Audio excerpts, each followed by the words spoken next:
Ladies and gentlemen, hello! And welcome to MemeFactory. We're so pleased you've decided to join us here this evening. Before we get on to meme business, first some introductions. I'm Steven. I'm Mike. And I'm Patrick. Tonight we're going to be taking you on a tour, some might call it a journey, or even an odyssey of the internet with a focus on particular popular pieces of media called internet memes. But before we get on into the swing of things, before the whirlwind and perpetual formulation of lulls, and of course the shitting of bricks, we need to get a few things out of the way. First, a short disclaimer.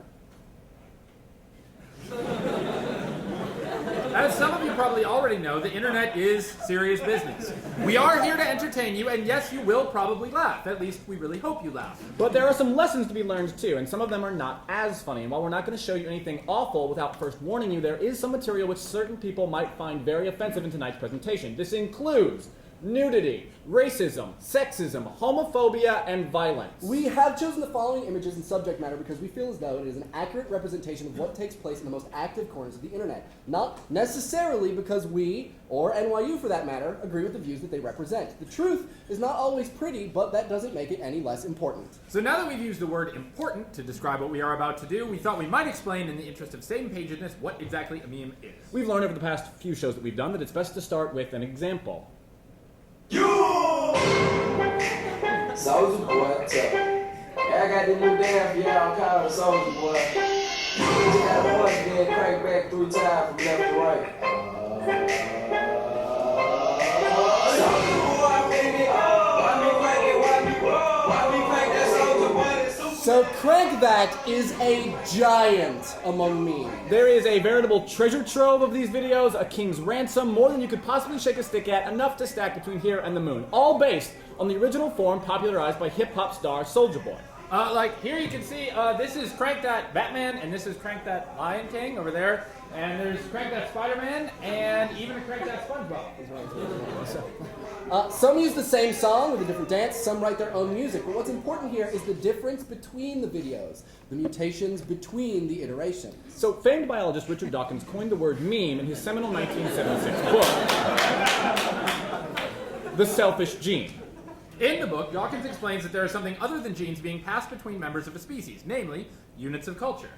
And even though this information is non-biological, these units of culture, these memes mutate just the same. So Dawkins chose the word meme not only because of its phonetic similarity to gene, but also because of its Greek root, mimeme, or that which is imitated. Memes can be many, many things, like songs, or clothing fashions, turns of phrase, all things which members of a culture can share and make changes or improvements upon. If you think about it, the idea is even broad enough to include things like religion and language, but what we're talking about tonight is very, very specific. So the discussion of what really is an internet meme comes up frequently during our weekly top-secret internet professional potluck and bingo nights, but the memescape is vast, and as those of you in academia can imagine, it can be almost impossible to come to consensus. The fact that even we can't agree says a lot about the phenomenon. But the basic format is pretty simple. Some wild-eyed intertube innovator discovers or develops and then disseminates a form via a web platform. Like-minded individuals create new versions, entries, or iterations of this same form. Now, consider Crank That. One original video, tons of imitators, but also tons of innovation. So this is the key difference between something which is memetic and something which is simply viral. A viral piece of media has no imitators and no user-made innovation. It stands alone as a single piece of media, which might become mind-bogglingly popular, but popularity alone does not a meme make. Countless things can contribute to the spreading of any meme, let alone an internet meme. The uncertain success of these digital gems leads to an interesting division in internet media. Couched within the idea of memes themselves is the idea of the naturally occurring versus forced or astroturfed meme. So as the internet delivers ever-increasingly epic lulls to the media-consuming masses, and as the media-making minority experiences its own kind of limited famo because of their innovations, it's not uncommon to see groups of people trying to force their own creations into memedom. By intentionally attempting to make something a meme, either by flooding the internet with iterations, or insisting on its meminess, you earn not a place in the internet history books, no, but rather the ire of those mysterious few who hold meme-making and meme-deeming authority. Which actually brings up a very good point. Who is in charge of the internet? In a certain way, most people's day-to-day use of the internet is filtered through rose-colored glasses. Much in the same way we might have accessed the hypertubes via AOL or CompuServe Prodigy back in the days of 14.4K modems, for many, the portal of the modern internet is through Facebook, Twitter, Gmail, Amazon, and maybe some uber-popular blogs like Boing Boing or Gawker. And we call this territory the restricted web. We don't mean it negatively, and that's not to say that these platforms don't have their own memes. They certainly do. But just think for a moment about how Facebook and MySpace will occasionally warn you if you click a link which causes you to leave their site. Though gargantuan, Google and Facebook are not exactly steamrollers of culture creation. Transmission, certainly. The walled gardens of the internet are used to disseminate media which has its origins elsewhere, in the blasted heath, the delirious and unkempt corners of the tubes where anything goes, the unrestricted web. The largest of this landscape is staked out by a site called 4chan. They would definitely say they are in charge. So, if you don't know, this is how 4chan works. Imagine for a moment that every conversation you start in real life is accompanied by an image. Maybe you're really good at drawing, or you have the whole Getty image archive on your iPhone. Either way, all of it with an image. Saying hi to someone on the street, ordering a sandwich, arguing about healthcare with your Republican uncle. Each one of these is accompanied by a picture of something. Sometimes it's related, And sometimes it's not. Now, imagine. Now imagine that instead of talking about these relatively quotidian things, how you've been, onions or no, trying to convince someone that Obama is not in fact Hitler, that all of your conversations are about Japanese culture. well, Japanese culture, yeah, but also a lot of other stuff. I mean, really, 4chan has a place for you to talk about anything that you would ever want to talk about. Like, say, Anime, or animals in nature, Cute female cartoons, cosplay, cooking, cute male cartoons, comics. alternative hentai. It's like cartoons involved in weird sexual situations. eki, which is suggestive cartoons and drawings, Fashion, Fitness, but, you know, on the internet. technology, animated GIFs, Hentai, it's cartoons involved in normal sexual situations. hardcore, like as in porn. and then high-res photos as in porn. And then Oakaki, it's kind of like MS Paint, but online. Artwork critique, Actually Japanese culture, Weapons, mecha, like giant metal robots, music, transportation, auto, photography, origami, and papercraft. request, people asking for things, sexy women, Sports, torrents, games, toys, travel, film and television, Yuri, it's cartoon girls making out, video games, anime wallpapers, regular wallpapers, paranormal. and yaoi, or cartoon dudes kissing each other. So if this was how you lived your life, 4chan would be like home to you. And the 6,400,000 other people who visit it every month. That's more than double the population of Brooklyn every 30 days. and the boards, short for image board, are sort of like neighborhoods. Sort of. If there were a neighborhood you could go to buy 90-foot tall robot pants. So, areas which center around different topics is probably old hat to any casual internet user. What might be new, however, is the idea of the catch-all, the random board. This is the place where anything goes, the definition of unrestricted internet. On 4chan, the random board is called B. The most iconic feature of B is that you need not sign in to post. There is little to no accountability for the actions taken, within reason, of course. So as one might imagine, there is an endless amount of vulgarity, racism, sexism, gore, you name it. Any user, any person on the planet with access to the internet might waltz their way to B and post away to their heart's content under the communal, shared, feared username, Anonymous. And people do, in droves. You can think of Anonymous as a kind of hive mind, an internet force to be reckoned with, and for some, like GameStop or the Church of Scientology, even a mortal enemy, a straight-up nemesis. Well, but it's not all raids and hacking Sarah Palin's email address, no. BTAR's responsible for the creation and dissemination of a staggeringly huge amount of media, and are able to flex their internet muscle in some really interesting ways. For instance, they were able to rig the voting to make Moot, the head admin and founder of 4chan, the most influential person of 2009 in an online poll hosted by Time magazine, by a staggering 14 million votes. And the names of all the runners-up, well, they had the power to rig those as well. And so seeing as how Anonymous is such a power, they also saw it fit to institute a set of rules for the internet. To most people, these rules are complete nonsense, but there are a few which are really helpful to know. Like number 1, do not talk about B. And number 2, Do not talk about B. Number 3, we are anonymous. Number 4, Anonymous is Legion. number 5, Anonymous does not forgive, and Anonymous does not forget. 11, you must have pictures to prove your statement. 14, do not argue with a troll, it means they have won. 15, the more beautiful and pure a thing is, the more satisfying it is to corrupt it. And relatedly, there are no girls on the internet. 28, there will always be more fucked up shit than what you just saw. 34, there is porn of it, no exceptions. If no porn is found of it, it will be created. And 36, no matter what it is somebody's fetish, no exception. 41, if there isn't enough, just ask for for more.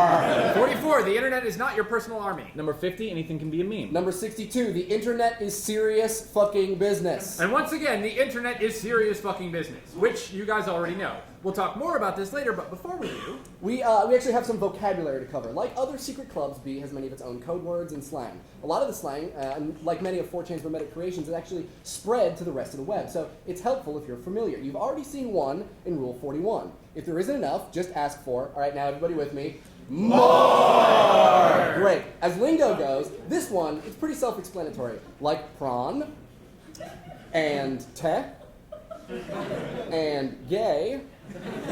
This is a pretty clear-cut example of misspellings are funny. Now, similarly, when someone asks for, all together, sauce, they're not requesting sriracha. No, this is another way to express the need for more of a particular piece of media. Sauce shows up a lot in the request board and in the hardcore board, but also in the sexy women board. Well, actually, it kind of shows up a lot everywhere. So a particular user becomes rather enamored of a particular photo and, put plainly, is unable to function normally until he or she, but let's be honest, most likely he, finds the sauce of said image. And the reward were one to find and provide sauce for an image? Perhaps over 9,000 internets. A reference to a scene from the popular Japanese TV show Dragon Ball Z.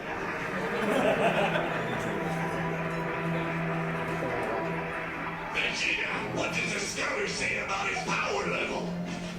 It's over 9,000! The sum of many or lots, or specifically the numeral 7, is communicated by incanting over 9,000! Let's try. Excuse me, sir. You in the front row. How many credits does it take to graduate from NYU? 7. Oh, over 9,000 fail. That guy does not win the internet. Okay. And you, ma'am, were you to be driving on the Autobahn, what would you estimate your average miles per hour at? At least. Okay, at least. Okay, I guess that's close enough. Tough crowd. Now, because the number 7 cannot actually be written on B, it actually does get changed by the site's servers into the phrase, over 9,000? This is a common practice. It's called word filtering. An interesting test of technical prowess has arisen. It is known as MemeFactory can't 7, meaning new users are unable to post the number 7 and not have it word filtered to over 9,000. So first, let's talk about MemeFactory. Remember the first rule of the internet? And the second? Well, obviously, we're breaking those. Hardcore B-tards would actually refer to me, Mike, and Steve as cancer. Specifically, the cancer which is killing B. Those responsible for the influx of new, clueless, attention-seeking, personal army-needing users, or new fags. And of course, those hardcore B-tards, they call themselves old fags, they know how to do things like 7 and Triforce. Now, tell me, does anyone here in the audience know how to Triforce? Would you like to come and demonstrate?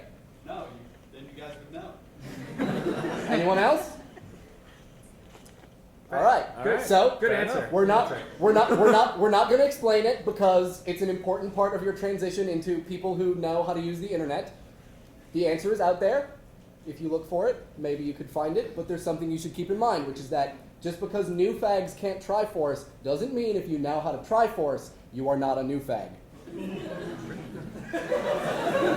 I'm looking at you, NYU. There's actually a name for the watering down of community expertise due to the constant influx of new users. Coined by Dave Fisher, originally as a term referring to Usenet, Eternal September suggests that the internet is stuck in September 1993. And since this date, the collective standard of discourse has yet to improve. As soon as everyone gets up to speed, some noobs join the party and we're back to square one. And we've been trying to get to square 2 for like 16 fucking years now. In the case of me, it might be a little bit more complicated since the discourse can't really get any worse by most standards, but the constant arrival of new users, Mostly due to the notoriety gained because of the memes generated on B, will make any community feel like it's being invaded. And speaking of invasion, now that everyone is on the same page as far as what we consider to be a meme, and the place where many, many memes begin, we thought we'd get you all up to date on what has happened meme-wise in the last 10 or so years. We're not going to lie. As presenters, we're not really excited about Yata or All Your Base Are Belong to Us. or Peter Pan guy. Or fucking Winnebago man who sucks.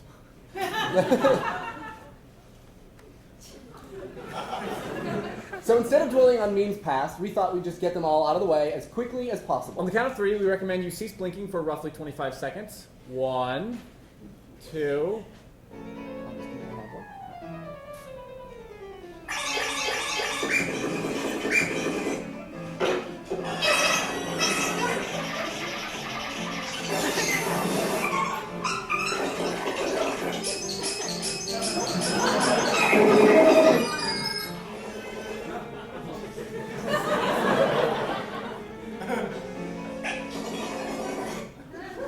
Great.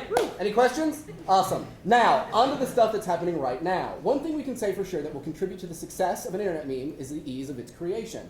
And what's easier than plastering some text onto an image you find in some dark corner of the internet? This form is called an image macro, and there are tons of them.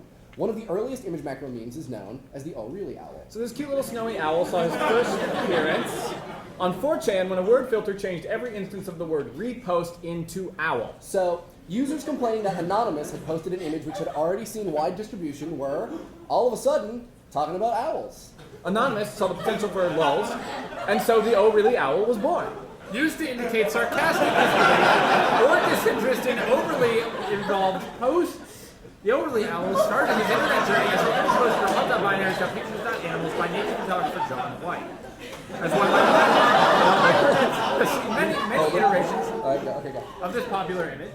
Though entertaining, though ubiquitous, the Oh Really Owl could never compete with the success of the most well-known style of image macro, which also happens to be the most well-known internet meme to date. Lolcats.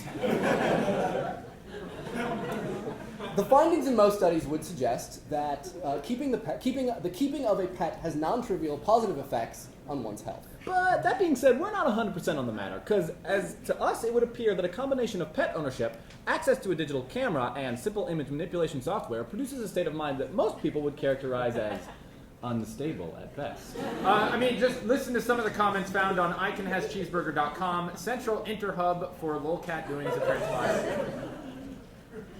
Grabs the keys for hubby dog's Litlol red splort truck. Broom screeched, sweep rins, pack, goose stay up, wrap, snap on a 50s bathing cap with flowers on it, more goosey stay up. Wrap LCB in a floofy blanket and settle her down with hot chocolate and sorted chocolate truffles. There now what think about something bowering like work or tax forums or something.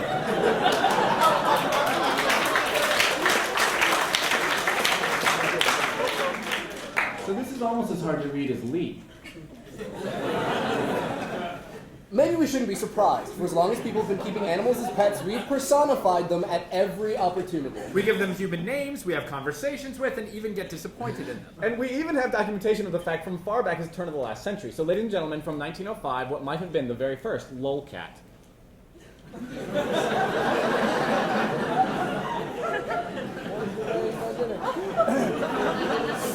So in their current form, lolcats were popularized by 4chan as a weekly set of threads collectively celebrating Catter Day. Needless to say, the form is a little more expressive on 4chan than on the Pet Holdings Incorporated iconhascheeseburger.com. Which actually brings up an interesting question. Hawaiian blogger Eric Nakagawa posted the original lolcat, Happy Cat asking for a cheeseburger, cheese with a Z, to something awful, and it started an internet storm to end all internet storms. And as the meme grew and grew and grew from something awful to 4chan and beyond, it gained notice from entrepreneur and social media expert Ben Ha, who parlayed the phenomenon into an entire business with an office and a payroll and employees and a book deal and even cross-promotion with megacorps like Walmart. And actually, as internet professionals, we get asked pretty frequently, how do you make a meme? Right, or how can my business use memes as a form of advertising? It's interesting, memes almost always develop in small communities as bits of grassroots culture. So they're like inside jokes. But only with very specific exceptions are they intended or even appropriate for mass consumption. And in those cases, the mass consumption usually comes about naturally. If it doesn't come naturally, then the demographic you hope to attract using a meme is going to see it and they're going to go, well, that is astroturfed. That is lame, and then you lose all credibility. One of the things that I find is that things that are mimetic are antithetical to intellectual property. Like if you have a business and you're trying to get someone to become mimetic, you're sort of shooting yourself in the foot. Especially with a product that's like or advertising. If you turn that into a meme, you're going to trash your brand people are going to trash your brand without thinking twice. They're going to destroy your intellectual property for fun. Like if anybody saw what happened to Skittles during the whole Skittle fisting incident, they put Twitter on their front page and it was a total debacle. Yeah, no, I mean, that's the whole thing. I mean, corporations have always been really good at reducing everything to a set of characteristics which can just be repeated, whether it's parts of manufacturing or whatever. So they look at this meme and they go, okay, plus music, plus people, it's falling down, it's funny, it's like use it in advertising, but it's really a lot, more complex. They have to try a lot harder for it to come across as sincere, but it's certainly not for a lack of motivation on their parts, because we all know motivation is nothing to be taken lightly. Greatness. Great work is done by people who are not afraid to be great. Achievement. It's hard to fail, but worse to never to have tried to succeed. Look at this duck.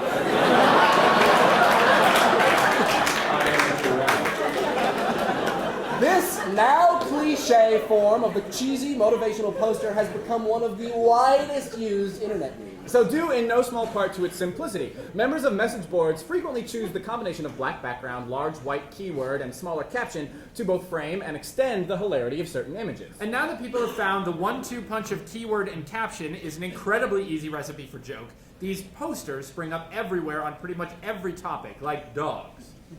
Or religion. Or technology. Or soft drinks. Or games. Sprinkles. Sports. High fives. And even motivational posters. Because really, there is nothing that is more satisfying to do than to include one meme inside of another meme. But actually, before we show you any examples, we should probably talk about the expert. Pimp My Ride is a reality show on MTV where rapper Exhibit takes shitty cars and makes them nice, basically. Anyway, near the end of every episode, something like this happens.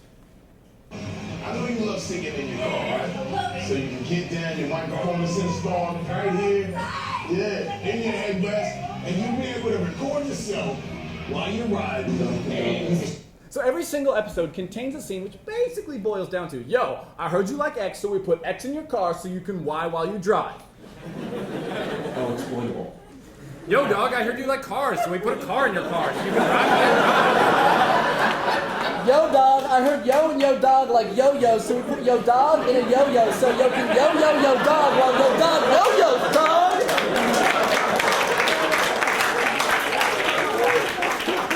Yo, dog, I heard you like memes and memes, so we put a meme in your meme and your meme so you can lol while you lol while you lol. Although at this point, the meme is so old, you don't even need to write the full text anymore. Yo, dog.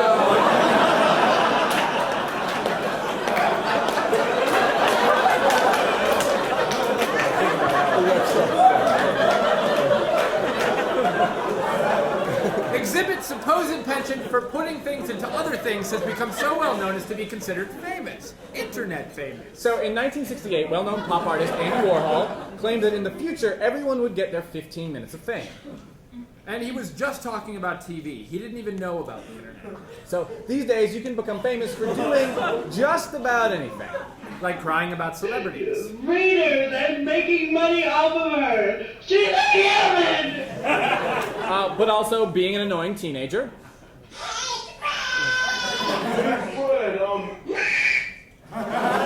Or even just staring into a camera.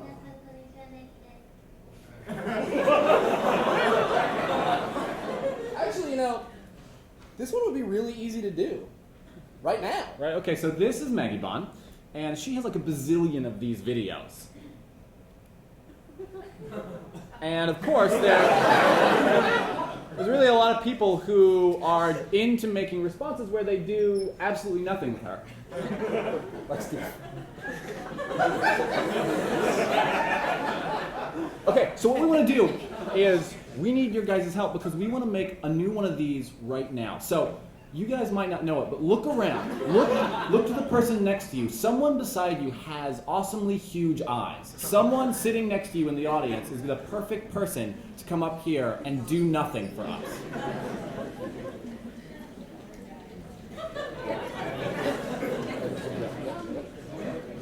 Well, I see a hand in the back.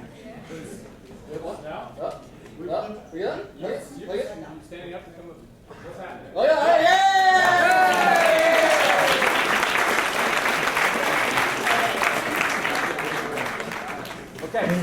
Okay, so hold on for a second. We need to do this here.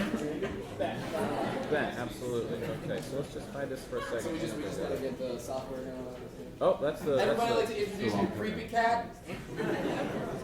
That's the wrong program.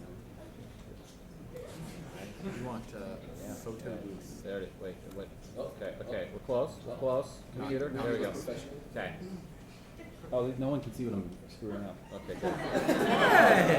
Okay. Ben, we're gonna need you to mirror it. We're gonna need you. Okay, so Ben, we're gonna need you to take a seat here at the computer. Can everyone see Ben's face? Ben, okay. Great, fantastic. Now, Ben, you want to look right. You want to do nothing there. Okay. Now, but Ben is doing the most help. But we need help from all of you. So be quiet. 15 seconds. Be quiet.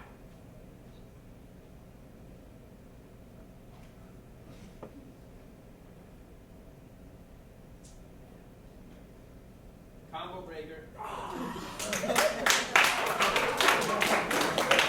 Okay, we go. Okay.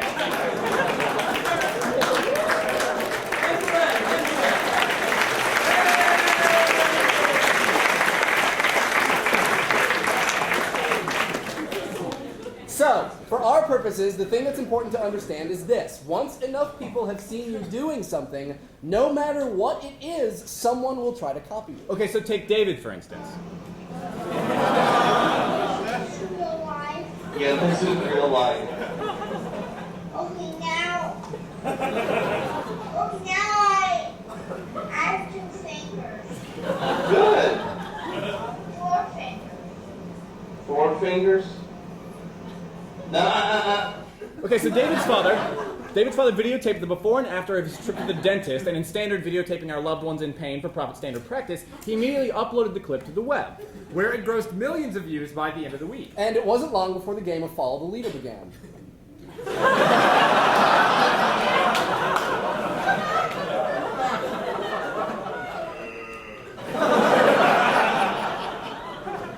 Really, anyone who's a student of internet culture shouldn't be surprised at David's success. One of the golden children of the internet has long been a home video of a cute kid in distress. Ow!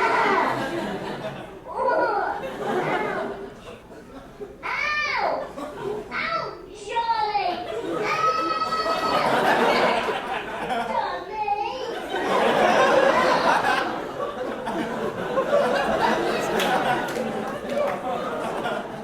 But that's not to say that children have to be in distress to become internet famo. Even when not in trouble, childhood innocence can possess a certain something.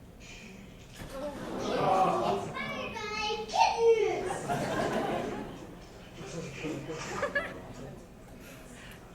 We are my fellows!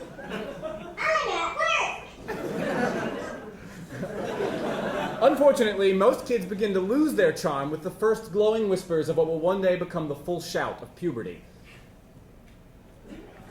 I don't know what to say. If you're gonna call me a homo, then back off. A lot of people are making edited versions of my videos and copying and pasting my videos, and I will not have it. So Scott here was a well-meaning YouTube user, carrying on online conversations until the name-calling started. He delivered this previous message to his audience, and you guys can imagine their response.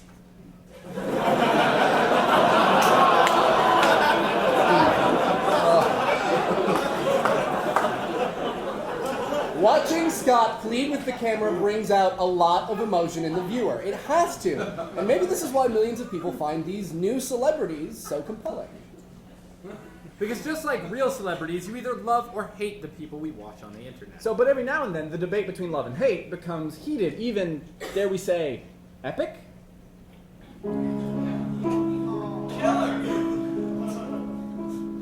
This is Boxy. You might not get to look at her, but she's on the same list as White Castle, the Three Amigos, Kombucha, and sneezing. You either love her or you hate her. Okay, hi. So, my name is Boxy, and it's been a while since I made a new video, so I decided that because of recent events that I could make a new video. So let's just start off by getting a couple things straight. So the story goes like this. No, I know that you all Anon somehow comes upon a Boxy video, falls in love and loses big time, posts the video to B, and then the rioting begins. The division could not be more classic. New fags love her, old fags hate her. So, To new fags, Boxy is a cute face and a compelling mystery. Who is she? Where is she from? Why in God's name does she talk like that? And obviously she knows a thing or two about the internet, which flies right in the face of Rule 16. So to old fags, Boxy is anathema, an identifiable cause of B's eternal September. She's ultimate new faggotry. She is attention-seeking, and she is internet famous for one reason and one reason only. Someone sought to make her famous, and with a simple get, it was truth. Boxy became a meme. There were even warring factions founded. The Center for Boxy Control and Restriction allegedly hacked her YouTube account and managed to leak some relatively minor personal information. At a certain point in the whole ordeal, Boxy threads on 4chan were being managed or even deleted by the admins due to excessive spam, proclaiming, "kill it with fire," and the like. So much for unrestricted web, I guess. As the drama progressed, there was even an attack on the servers which left 4chan slower than molasses in January and eventually just completely down for something in the neighborhood of 4 hours. 4 hours! That's over 9,000 visits, thousands and thousands of posts. So after the CBRC hacked Boxy's YouTube account and demanded that she never create another video ever again, Boxy disappeared, and there have been occasional forays into her personal life, and the posts on B continue even 10 months later, but there's no word from B's queen. Boxy, the temporary and unwilling queen of B, became the face who launched 1,000 shit bricks and who managed to divide the indivisible.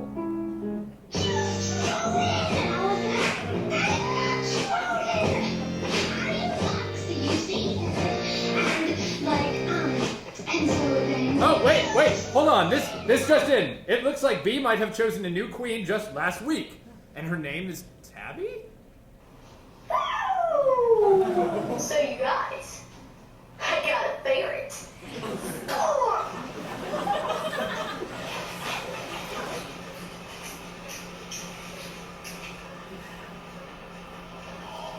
my God! I saved $12.66 each for a Kroger card.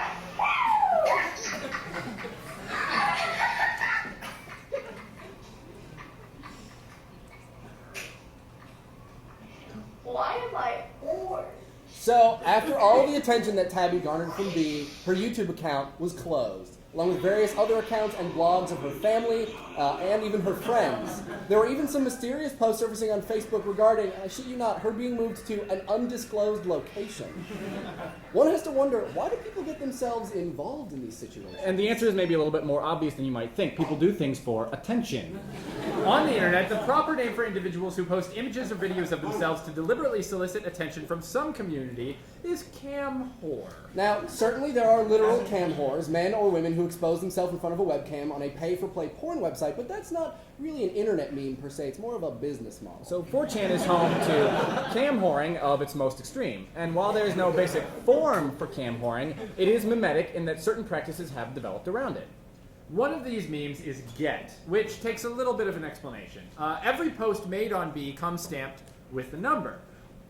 One of the most common practices among B's cam whores, then, is saying that whichever post gets a certain post number will choose what kinds of pictures they get to upload. And of course, if the person is in question is the least bit female, which they sometimes are, the number of B-tards who will rush to repeatedly post instructions to reveal various combinations of genitals and boobs is considerable. And there are some cam whores who respond with such frequency or post with enough regularity that they develop a name for themselves. Hang out on B long enough and you could join the ranks of Cracky-chan, Creepy-chan, or Chin-chan. And as seedy as this practice seems, the person posting pictures of themselves is actually getting what they want, attention. And the host of Teenage Dudes at the other end of the internet, well, they get to see some girls' boobs. But sometimes it's all a clever ruse. With a little photoshopping skill and what some might call a sense of humor, you could just post those pics from a previous cam whore thread over and over and over and over again. So this kind of tease is a form of trolling. The entire point of trolling is to get people to waste their time, or to provoke a response. Trolls will do things like repost cam whores, but also tirelessly insult other... How are we doing for likes? Also tirelessly insult other users, toss out racial epithets, and even argue points they don't agree with.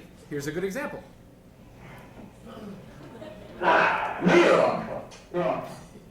I'm very proud of you, Tom. You've done a good job.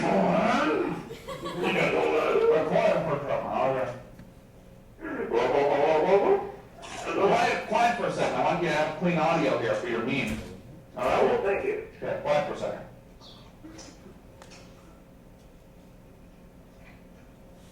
Hold on. Yeah, don't mind. Oh, there you go. No, I'm happy to help you out with your meme, actually. Well, thank you so much, Tom. You have a good night. I like your memes. Fat nigger. Yeah, dude. Well, that's it. No one's memes are not cool. So remember rule 14? As soon as you provide any kind of response, any at all, the troll has won. This is called feeding the trolls. And Tom Green, he feeds the trolls with gusto. So the gentleman who called in Tom Green's show perpetrated what would be called an epic troll, a troll resulting in a massive payoff. He has used a racial slur as a tool to this end, and this is not uncommon. There's even a whole set of memes which kind of act like ready-made trolling. They are mostly text and fall into a category known as copy pasta. Delicious copy pasta. This is the stuff that is most likely to result in the feeding of trolls. You'll see in the form of long involved stories which end with the Fresh Prince of Bel-Air theme song lyrics, or with the storyteller getting kidnapped by Freakazoid's nemesis, Candlejack. Occasionally the copy pasta will just be a rant from the point of view of a typical high school jock railing on how nerdy B is, and sometimes it even just ends in the game, which you all just lost. They really run the gamut. Our personal favorite is called Who Was Phone, and it usually ends something like this. So, you're with your honey, and you're making out when the phone rings. You answer it, and the voice is, "What are you doing with my daughter?" You tell your girl, and she says, "My dad is dead."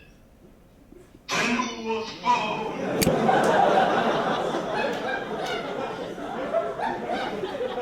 Well, this begs a very important question, which is why? Why would someone spend so much of their own time in the hopes of getting you to waste yours? Well, first of all, to prove they're better than you. Second of all, for a little something you've heard us say, but we've yet to explain. A little something known as the lull. So it's exactly what it looks like. Lulls, like laughing out loud, it's sort of weird and broken. It's kind of like if lulls were Lassie, then lulls would be Cujo. Or if lulls were Disney World, then lulls would be this band. And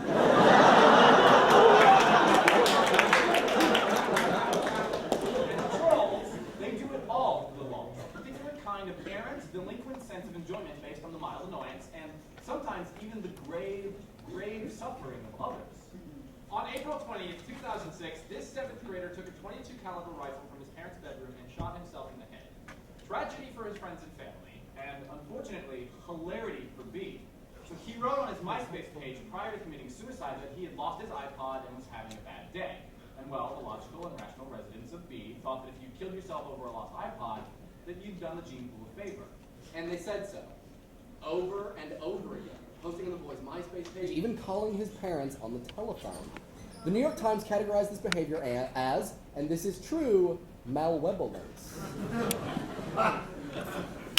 Anyway, friends of his wrote on his MySpace page, still active after his death, wrote that he was such an hero. Well, bad grammar on purpose is funny. Bad grammar by accident, that's hilarious. And so a new term in the internet lexicon was born. An hero. The total mockery and derision from B-tards regarding suicides actually indicates that they find suicide to be one of the most despicable and weak acts that a human being can commit. Encouraging someone to an hero, though, is far from the norm. Typically, trolls are far more interested in wasting your time, or even worse, making you see something you can never, ever unsee.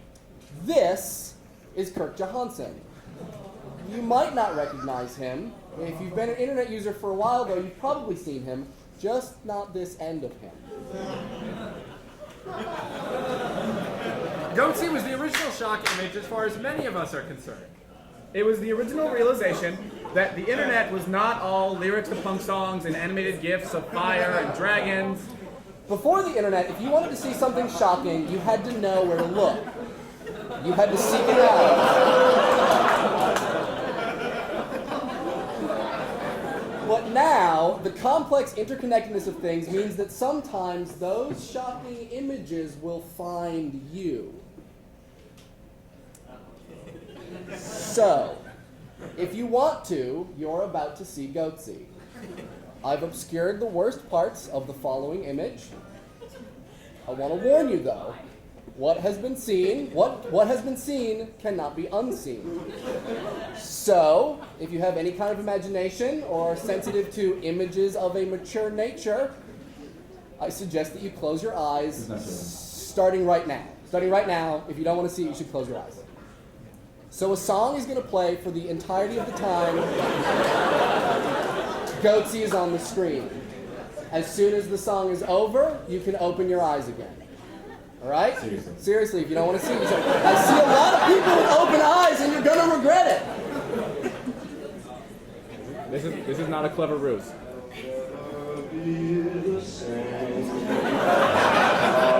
Have lost their meaning for me.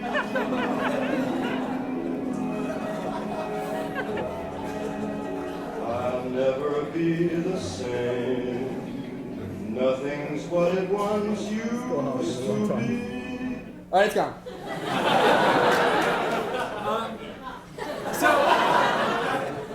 It also seems to mean, strangely enough, that even if we have no interest in engaging those images, we have a morbid curiosity about those who do. It's kind of like living vicariously, but only involving those things which we have no interest in actually doing. Right, so before the internet there were voyeurs, and now there are voyeurs of voyeurs. We watch people watching people. You might have seen some videos like 2 girls, 1 cup, 1 man, 1 jar, or 3 guys, 1 hammer, but if you're like me, it's more likely that you've just seen the videos of people reacting to those videos. In my opinion, it is much safer.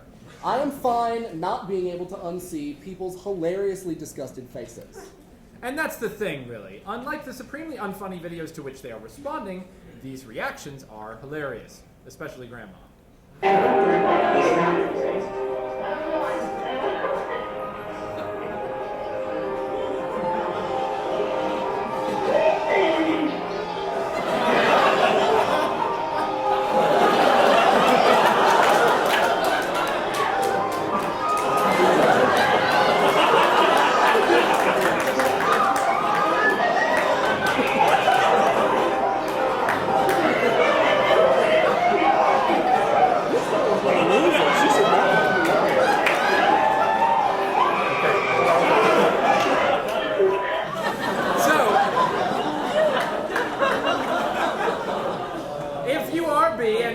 Transgression, filth, villainy, and lulz, and you've already posted a video of a glass jar shattering inside a man's rectum.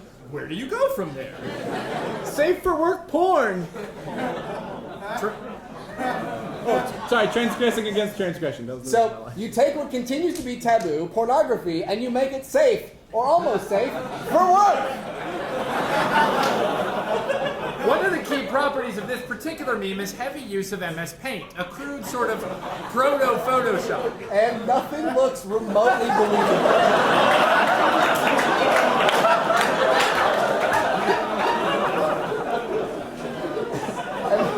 And that's what makes it so much fun and easy to do. The real challenge is making safer work porn videos, which evidently is best left to the professionals. This next video was made to celebrate Diesel's 30th anniversary. It's a weird way to celebrate, but whatever. Whatever gets you safe for work, I guess.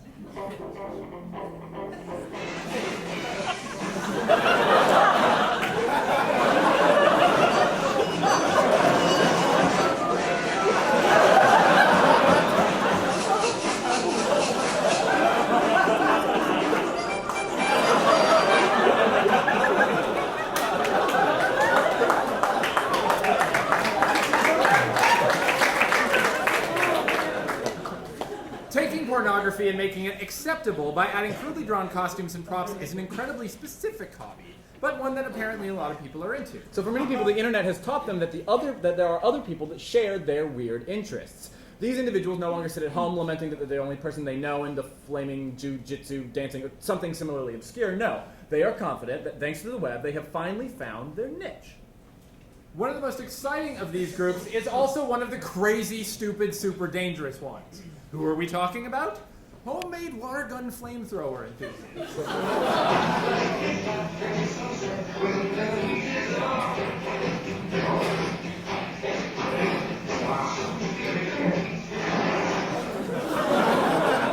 So, There are a number of instructional videos like this one showing others how they too can become a flaming instrument of death. And a surprising number of people actually do it. Well, there's another liquid-based internet YouTube meme, and you may recognize it.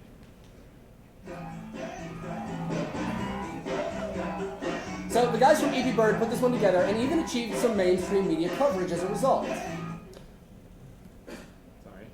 Many people consider this the pinnacle of Diet Coke and Mentos experimentation. But then again, leave it to the ever-thoughtful individuals that make up the internet to provide even more variations on the theme.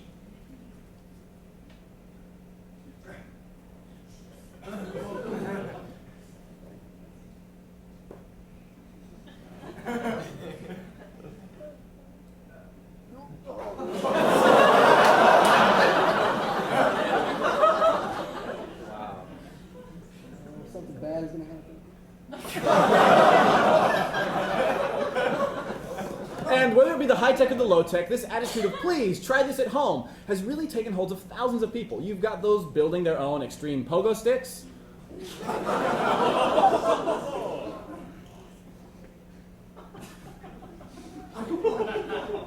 But also those videotaping themselves of the powers of their favorite X-Men.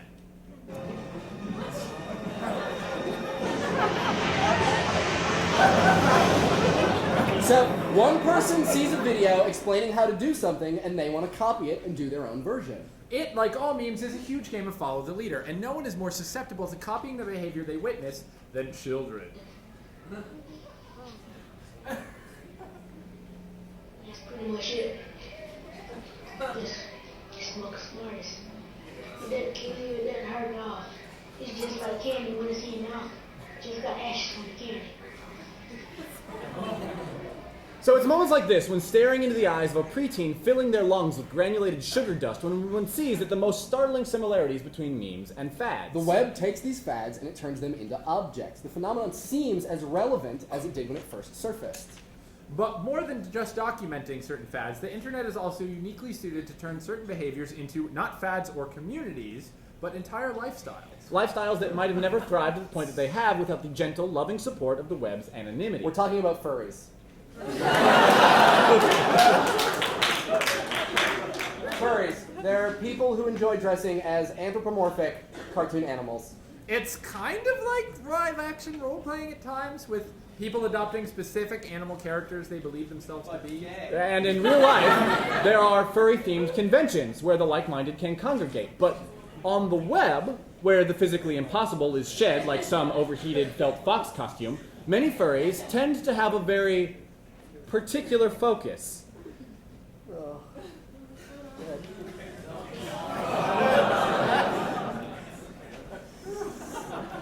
It's amazing that we warned you before Goatsy, but not before this.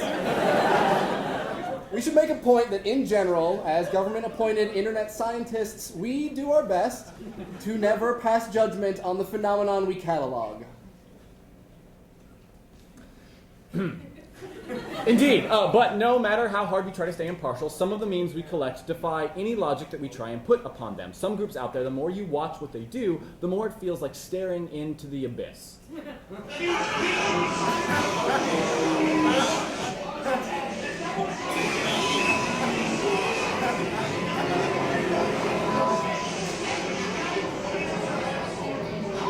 So, trying to find the strangest YouTube poop is sort of like trying to find the wettest raindrop.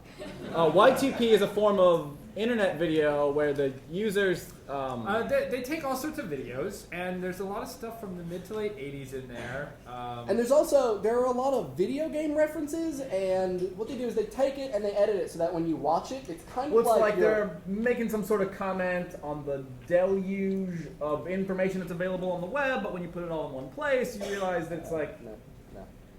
YouTube poop is kind of like the Spencer Gifts of the internet.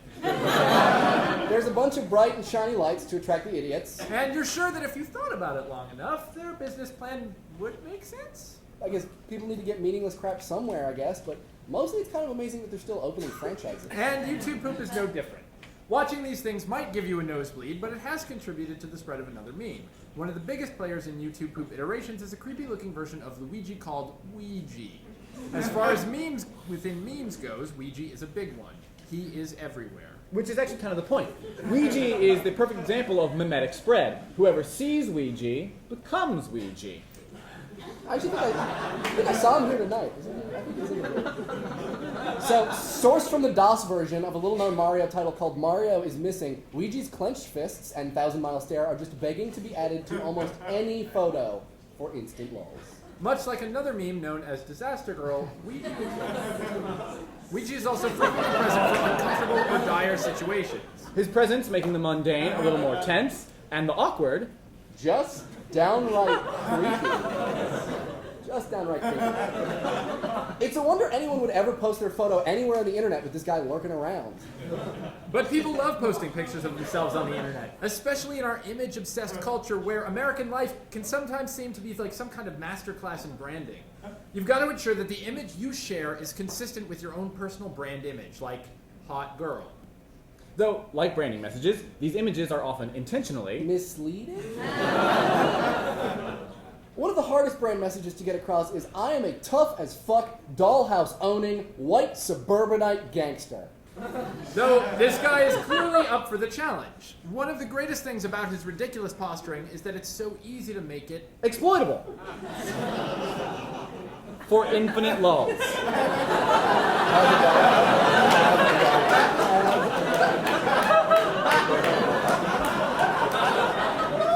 So, bitches, including us, we definitely didn't know about this dude's laser, so we actually looked into it.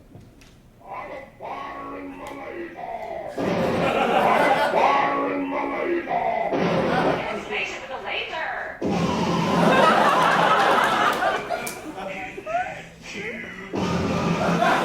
Ollie Williams with a Blackie weather forecast. Ollie? Hi guys, I just like to let you know that. Shoop-de-whoop, which is what this is called, is a great puzzle of memes. It's certainly a behavior that spreads itself, but the origins are mysterious, as is the meaning. So it's clear enough from some of the major visuals that the meme is inspired by white supremacist, pickaninny, blackface caricatures. And the original images use a character called Cell from Dragon Ball Z. But it's hard to figure out how being able to fire devastating lasers from your mouth has anything to do with white supremacy, the legacy of slavery. The voice used for the video iterations does seem to have a southern accent. Though I'm sure we don't have to tell you that the South is neither the birthplace of racism, nor does it have a corner on the market. Which inconveniently only complicates any sort of rigorous analysis of the meme. It may be more helpful to engage things like this. To engage them on their own terms. That this meme, and indeed much of the content produced on B, aims, like George Bataille, to annihilate the rational individual in a violent and transcendental act of communion. Which is another way of saying that the meaning may very well be the lack of meaning itself. Fun, right? Question! What do you get when you cross the most painful form of humor known to man with the video game, card game, and cartoon craze known as Pokemon? Pokepuns! Like, those are some Vulpix you got there. Is your favorite planet Venus or Mars? I'm not gonna Pikachu in the shower? Okay, that's enough of that. Okay, so there's this guy, and he looks pretty eager, right? Little guy in the lower left-hand corner. We just showed you 30 of them. There are over 1,000. The original image comes from a comic strip posted to DeviantArt in 2008. Someone posted it on 4chan a year later, made it an image contest, and declared that the person whose unique ID for the post ended in 69 would name it. Naturally, the person whose post ended in 69 had merely mashed the keys on his computer before hitting send, and so the meme is called Fizzjaw. Sometimes also called Anticipation Guide.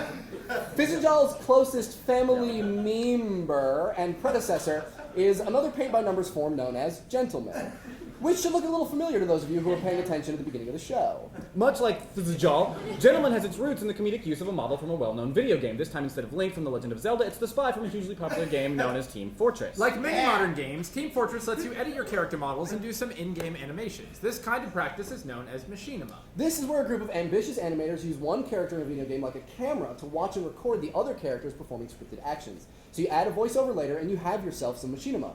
One of the more popular machinimas is an oldie, but a goodie. It's called Red vs. Blue, and it was made using Halo, the Xbox game. Yeah. You ever wonder why we're here? It's one of life's great mysteries, isn't it? Why are we here? I mean, are we the product of some common coincidence, or is there really a God watching everything, you know, with a plan for us and stuff? I don't know, man. But it keeps me up at night. What? Anyway, back to Gentlemen. A particular and partially microscopic effect of Team Fortress Machinima was this screen cap of the spy.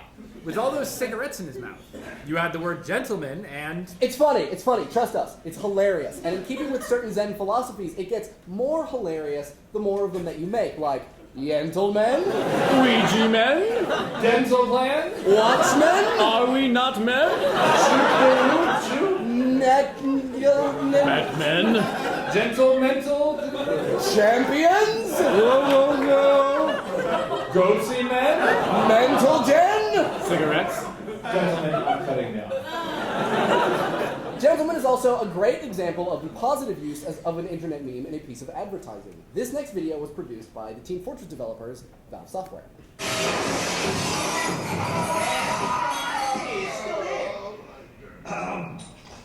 Gentlemen.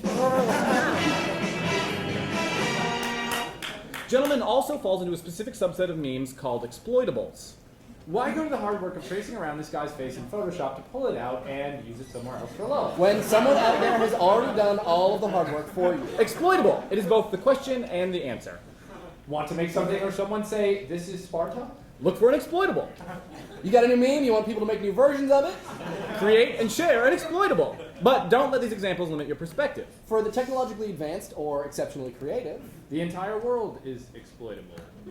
For instance, this dog's name is Boba Fett, but he is much more well known as Advice Dog. Some of his advice is actually pretty good. And most of his advice is pretty bad. Advice Dog started out as its own little meme with hundreds of iterations. But in the last year or so, the form of Advice Dog has mutated to encompass such varying personalities as... Success Kid. Bachelor Frog. Courage Wolf. Insanity Wolf. Socially awkward penguin. Velociraptor. And a bunch of others, some of which have a home on the internet, but are best known for the crossover that they've made into the world of fashion. So let's back up for a second. Comment threads always have huge potential for lulls, and the comment threads on Flickr are hit or miss. The good ones are really good, but they're just so few and far between. And YouTube is more like slowing down to watch a wreck on the highway. The complete lack of forethought and absence of any command of the English language is just astounding. So, you know, it's mostly only funny if you've already accepted our Eternal September. But Amazon actually has a company policy that states that they are not to mess with any comments as long as they don't contain offensive speech. They know that a side-splittingly funny comment is not only going to bring the lulls, but it's also going to bring the Skrilla. And that is how this shirt got to be the #1 selling apparel item out of over 3 million items on Amazon.com for over 2 months. This is 3 Wolf Moon, and over 1,400 people have commented on the shirt. They've said things like... So, the wolves spoke to me in a language all their own. It was like German, Mongol, and bitchin' all mixed together. I've gone through 3 shirts already this week. Women keep tearing it up with their long, sparkly nails as we're having relations. The women knew from the wolves on my shirt that I, like a wolf, am a mysterious loner who knows how to howl at the moon from time to time. If you catch my drift. And the press press's reaction to the phenomenon was unprecedented, seriously. ABC, the Chicago Tribune, even the BBC. In this article, The Mountain, the company which makes 3 Wolf Moon and plenty of other t-shirts, says, "We appreciate humor as much as the next company, but we don't approve of some of the remarks. Not everyone can start out at the top, and not everyone from our neck of the woods lives in a trailer or cruises Walmart for hookups." The firm's art director, Michael McGlowan, said the firm was actually rather pleased with the publicity. "We'll take ironic fashion any day, and we're printing another 400,000 more shirts. It's just a fantastic thing," he said. 400,000 shirts. Not too shabby. Amazon hosts hilarious commentary for a couple other products, which can only hope to reach that level of success, like Tuscan whole milk, the Badunkadunk tank, and uranium, which, in addition to enlarging ants, might also explain dancing bears. Okay, so the story goes like this. A guy named Colin enrolls in a video game design program where he takes a terrible 3D animation class taught by an equally terrible 3D animation teacher. Colin made it through the course, but felt he learned nothing. So for his final, he made the shortest, stupidest video that still fulfilled the requirements. His classmates turned in short movies. He turned in just under 5 seconds. And after making its way onto the web, however, Colin's bear animation has inspired a cult of followers who all set out to make their own versions of Colin's ingenious composition. It's funny the first time, but trust us, it just gets funnier.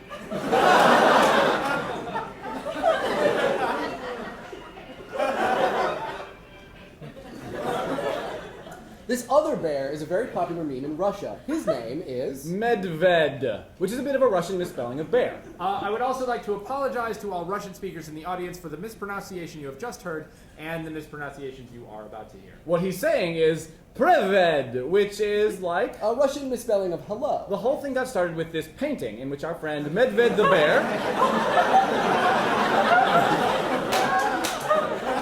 stumbles across a couple having sex in the woods and greets them, or surprises them. At this point, things get a little dicey due to our limited understanding of the Russian language and culture, so we emailed our friend Maria and asked for a little bit of help. She translated a few of the images for us and had this to say about why Medvedev caught on. She says, I think maybe Russians aspire to subtlety, intellectualism, and daintiness, and the bear is a big dumb idiot with no restraint. The text on the tank reads, "We come in peace." This one says, "Hey, handsome." In this one, the bear is saying, "People, wait for me," to his predecessors Boris Yeltsin. Hitler says, "How are you, pretty boy / stud?" And the bear surprisingly says, "Hello, Hitler." So this sign says, "Hello, guy officer." So in Russia, these officers pull over cars to inspect them, but really just to solicit petty cash from drivers. So since we don't speak Russian, or have Cyrillic keyboards, it's difficult to find these. But it's comforting to know that over an ocean and a language, that though a language and an ocean separates us, we have friends all over the world. Who are amused as we are, by anthropomorphic animals, behaving like jackasses, and speaking with terrible grammar. And as long as we're talking about foreign animal-related memes that rely heavily on homophonic wordplay, we might as well talk about grass mud horse. 我是一只草泥马，请听草泥马之歌。Come on, baby, my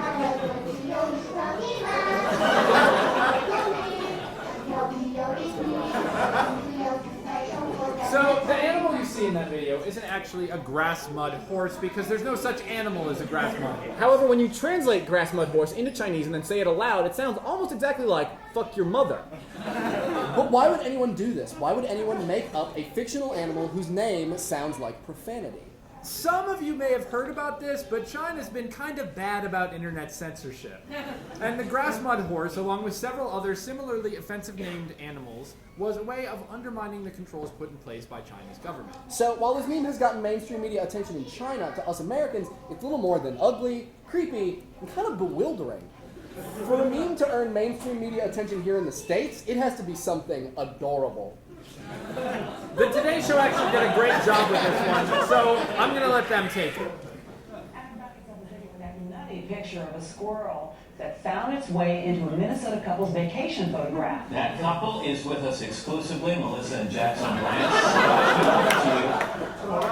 So we saw this picture along with about 1 million other people on the internet, and you know what Ann said right after that? Liz looks shocked. I can tell from some of the pixels and from having seen quite a few shops in my day. I didn't say that.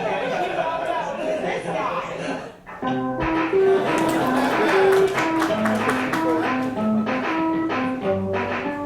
So, Crasher Squirrel has a kindred spirit in this likewise interrupted feline. This is Fatso, otherwise known as Keyboard Cat. You can think of Keyboard Cat as the internet's rodeo clown. Sure, he's funny and entertaining when you watch his video and laugh, yeah, but really, it's when something pretty awful has happened and a distraction is completely warranted that he is at his best.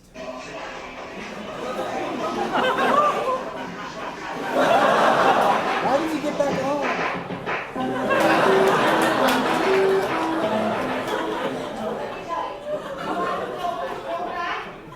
You're going to get absolutely nothing. Nothing for Christmas, because that's what Christmas is about, is Jesus Christ.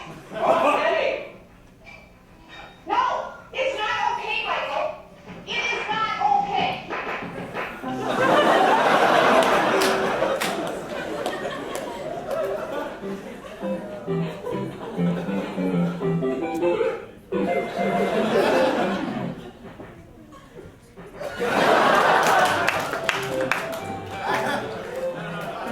If only you had your own Keyboard Cat on that awkward first date. Or that time you fell off your bike. Or that time that you were accepting that award at the MTV VMAs and then... I'm really happy for you. I'll let you finish. Patrick Davison. Yeah, one of the best videos of all time. One of the best videos of all time. Most of you saw this or heard about it. Kanye West interrupted a white teenager's award acceptance speech to say that Beyonce's music video was one of the best of all time. Those without a connection to the internet cried into their pillows that night and called Kanye West a jerk. But the internet saw an opportunity for lulz. The reforms I'm proposing would not apply to those who are here illegally. I'll let you finish. But Beyonce had one of the best videos of all time. That's not true.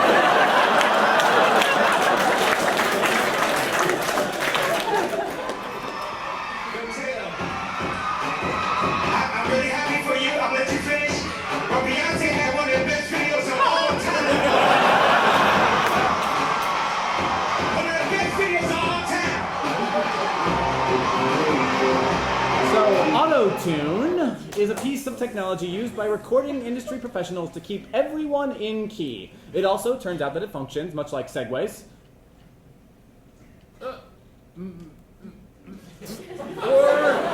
Or Mike Tyson's face tattoo, as an automatic joke.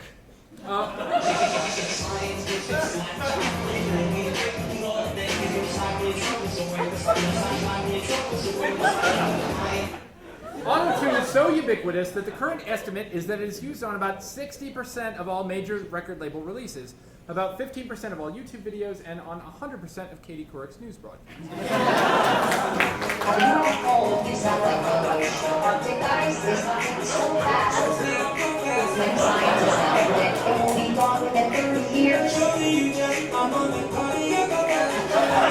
So this is Auto-Tune the News, and it's produced by the Gregory Brothers. One of their most recent episodes features T-Pain, another vocalist famous for sounding like a cross between C-3PO and those yodeling hillbilly bears at Disney World.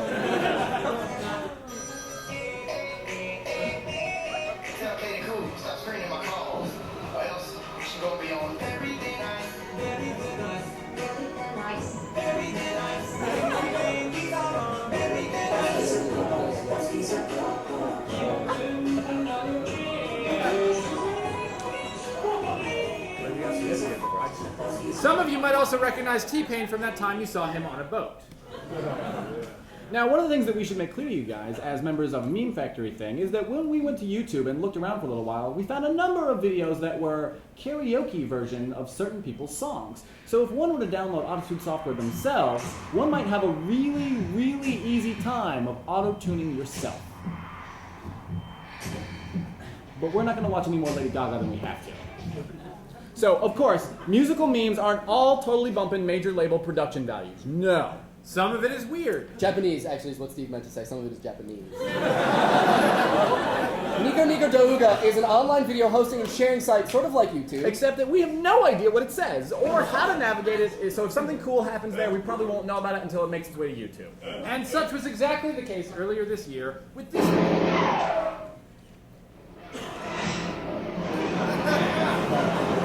So, someone posts this video of a glitch with the Japanese version of the game GoldenEye 64 a few years back. Turns out, if you sort of remove the cartridge from the system and you get it just right... The non-player characters and even some of the vehicles do this kind of will it blend style mashed potato into mosh pit looking dance. They get down. And recently, another Nico Nico goer saw this video and thought it was missing something. Perhaps a catchy tune?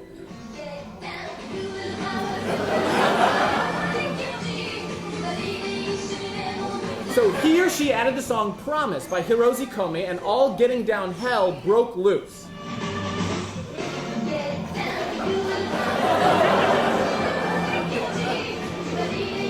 So this meme, called Get Down, saw a really brief but super intense period of creation in Japan during the first couple months of this year.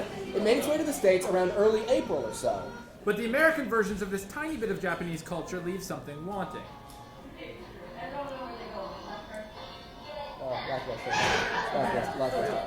But that trend is going to end right now.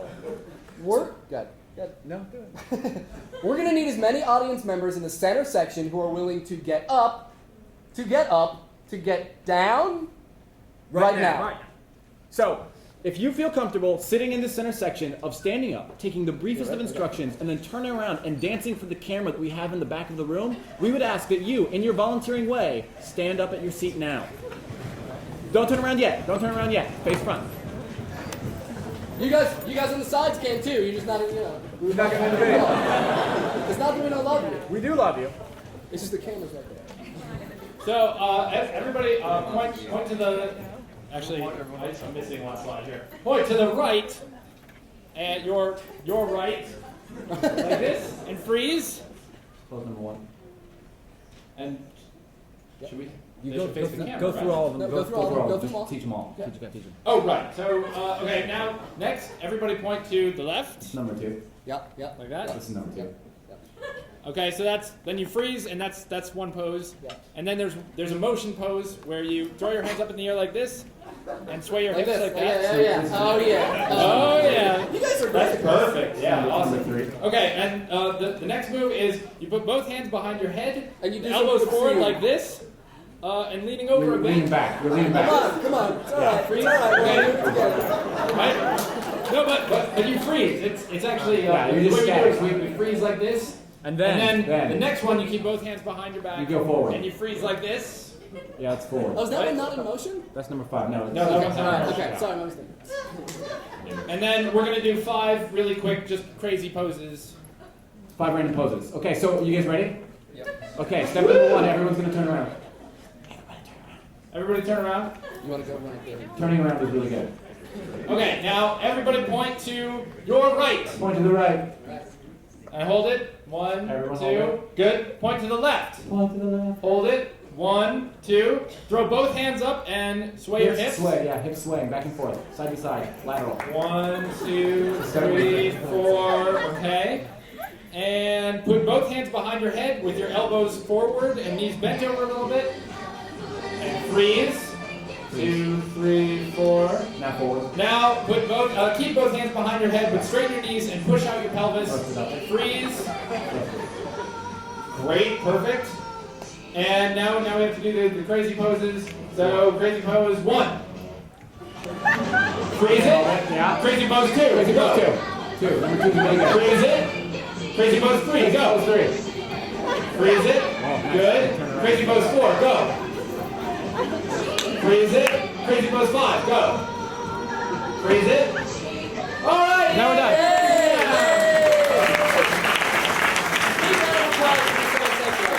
We're going to edit that together and post it on our website later for you guys all to Now check everyone out. give me, Patrick and Steve, a dollar. Okay. Now that you've all created a piece of Japanese culture. You are all weeaboos, or Americans who love all things Japanese. You guys actually have your own massive party every year called SakuraCon. SakuraCon made this advertisement for the party. I love sushi. It's tea ceremony. J-Rock! Garuga mess!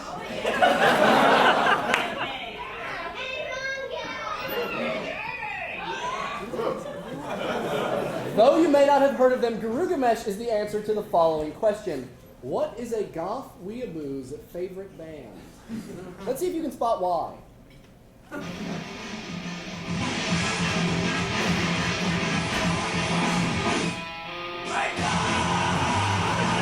Well, anyway, okay, now you know what the guy in the SakuraCon advertisement is talking about.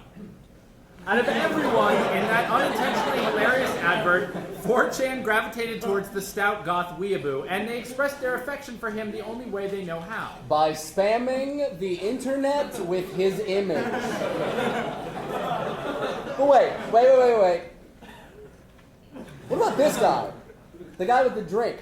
What is he saying? And gaming? And gay men?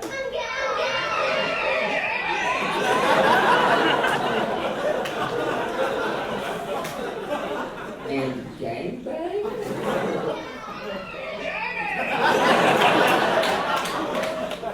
Your brain will go to amazing lengths to make sure sense is made of the words you feed it. Computer too slow. Exactly this phenomenon was made popular by a series of online videos called Misheard Lyrics. We all know this mistake.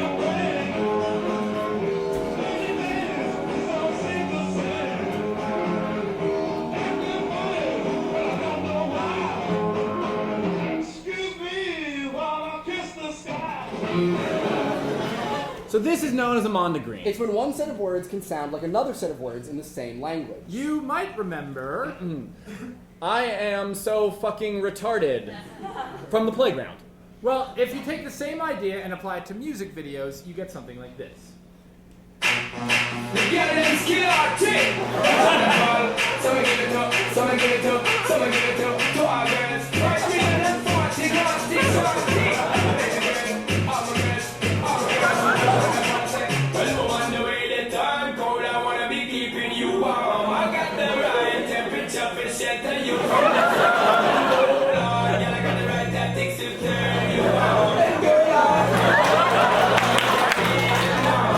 But this is only half the story. What about words in other languages like gracias, gracias. And my personal favorite, je t'adore, which is normally followed by shut the window. These are called soramimis, after a Japanese word which translates loosely into tin, ear, or death. The crown jewel of these is known as Benny Lava and was made by world-renowned YouTuber Buffalax.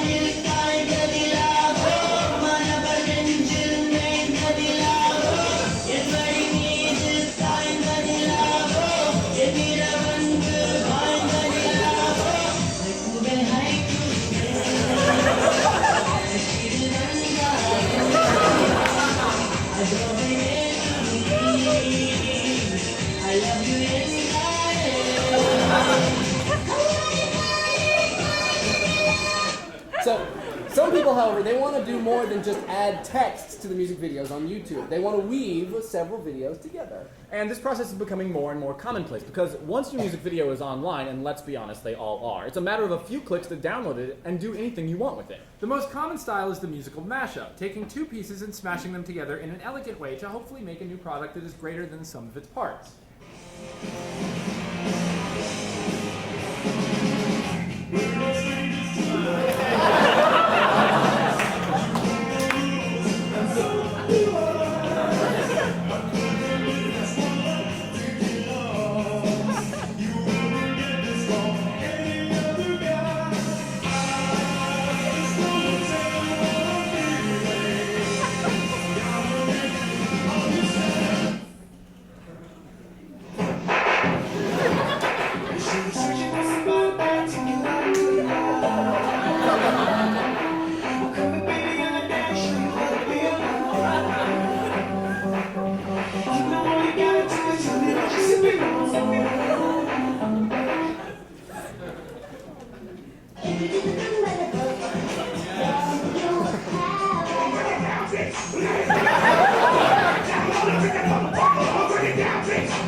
Which brings us to now our final internet meme of the night, which is, incidentally, internet memes.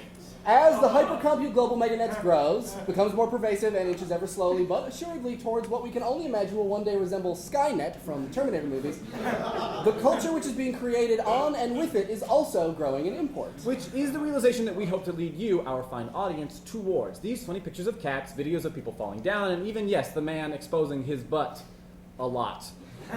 These are pieces of culture, and we'll leave you to decide if they are works of art or not, but certainly most amount to at least a bit of expression on the part of the maker. It's hard for us to say for sure what the backgrounds or even locations are of betards and other forum users, but regardless, they all undeniably and consummately are constantly dedicated to their mission, the creation and dissemination of content, which, I mean, not to put words in the mouths of betards because they would never say this or call it gay, resembles the same ultimate goal as an artist. These people generate media which reaches millions and even pays some people's bills. And most of them do it for the love of it alone, for no pay. Sites like 4chan and Encyclopedia Dramatica, which hosts and documents mimetic creation, they operate in the red, costing their owners and founders untold but most likely massive sums of money.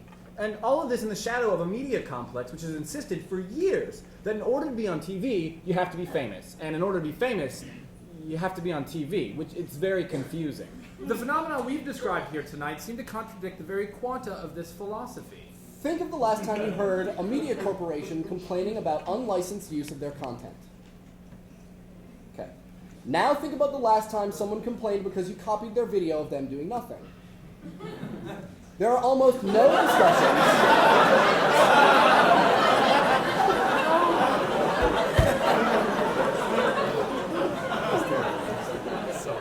So that's the first time I've seen that. There are almost no discussions about the intellectual property rights to internet memes because, and we fully admit to this, internet memes make up the stupid and ridiculous stuff on the web. And of course, we recognize that it's a little bit more complicated than this, but the truth is most memes don't really have owners. At least not in the traditional sense. It's when an idea becomes profitable that the desire to exercise control, to restrict that idea's development and possible mutation arises. So, I mean, who wants to own the picture of the dude claiming members of the opposite sex don't know about his sexual reproductive organs, or the marginally racist laser-shooting alien? And this is maybe really closely related to why we find memes so interesting. These are the ideas that people are willing to just give away. And no offense to Anonymous, because I'm sure that there are some of them in the audience right now, but if either faux or for real, racist, homophobic, childish users on an image board with a focus on Japanese culture can affect such a huge change in the fabric of the internet space-time, then what's to stop the audience at a MemeFactory show from doing exactly the same? And then you get to thinking, what if it's not just pictures of cats and videos of flamethrowers that we're talking about? What happens when the content handled in the most open and forward-thinking way stops being the inside jokes and starts being the most prevalent? We're not prescribing the creation of memes as a solution to a failing economy or other headline news items, but we're certainly not saying it's not a terrible model upon which we might construct a revised understanding of the importance of not only involvement in the community, but also bigger ideas like media rights management, celebrity, fair use, foreign relations, identity, language, and of course, laws. Thank you. Thanks.